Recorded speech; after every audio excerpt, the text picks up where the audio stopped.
রাধে রাধে বন্ধুরা, আজকে একটা ভয়ানক ঘটনা আপনাদেরকে শেয়ার করব। বাড়িতে আমি আর আমার বাবা ছিলাম।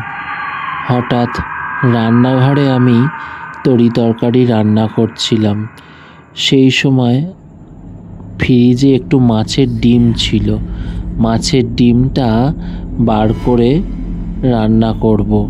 সেই সময় রান্না করার সময় কে যেন আমার জানলার পাশে থেকে আমাকে দেখছে।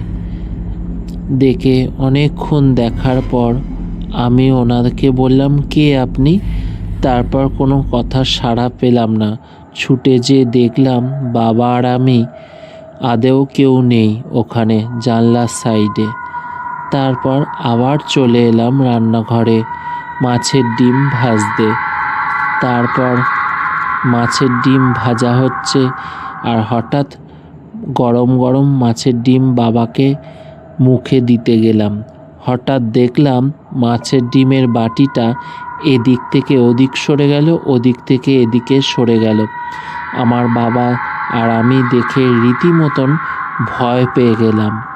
দেখলাম যে কেউ যেন মাছের ডিমের বাটিটা সরিয়ে এদিক থেকে ওদিক করছে, ওদিক থেকে এদিক করছে।